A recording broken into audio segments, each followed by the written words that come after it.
Hi అండి, welcome to మన channel. లోపలైతే అందరూ ఫొటోస్ తీసుకుంటున్నారండి. అందుకే జై చూపించడం కుదరలేదు. శ్రీరామ్. ఫొటోస్ అయితే తీసేశాను. మేమైతే ఇప్పుడు అయోధ్యకు వచ్చామండి. ఏంటి షాక్ అయ్యారా? అయోధ్య అంటే అయోధ్య కాదండి, మన నెల్లూరు దగ్గర అయోధ్య లాగా సెట్టింగ్ అయితే చేస్తున్నారండి. అచ్చం అయోధ్యలోని టెంపుల్ లాగే ఉందండి. టెంపుల్లో డెకరేషన్, లైటింగ్, ఇక్కడ వాతావరణం అయితే చాలా బాగా ఉందండి. పైన చూడండి విగ్రహాలు చిన్న చిన్నవి ఎంత బాగా చేశారు అసలు. అయోధ్య అంటే ఒక నమ్మకం అండి. ఇక్కడ ఇంత బాగా సెట్ చేశారంటే చాలా బాగుందండి. మనం అందరం అయోధ్యకి వెళ్ళలేం కదా, అందువల్ల ఇది చూస్తుంటే నాకు చాలా ఆనందంగా అనిపించింది. మీరు కూడా ఒకసారి చూడకపోతే చూడండి. నెల్లూరులోనే కాబట్టి నెల్లూరులో చుట్టుపక్కల వాళ్ళందరూ వచ్చి చూడొచ్చండి. అందరూ కుటుంబాలతో వచ్చి ఇక్కడ దర్శనం చేసుకుంటుంటే వాళ్ళని చూస్తే ఇంకా ఆనందంగా అనిపించిందండి.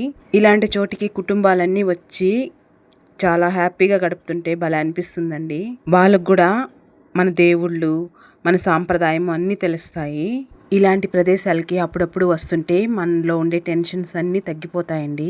ఇప్పటికే ఈ సెట్ పెట్టి ఒక 25 days అయిందంటండి. ఇంకెన్ని రోజులు ఉంచుతారో మీరు తొందరగా వచ్చి చూస్తే చూడొచ్చండి. ఒక 60 days అలా ఉంటుందని చెప్పారండి అక్కడ వాళ్ళు.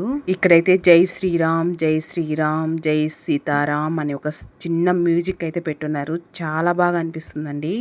ఈ వీడియో మీకు నచ్చినట్టయితే లైక్ చేసి, షేర్ చేసి, సబ్స్క్రైబ్ అయితే చేసుకోండి friends. Thank you for watching.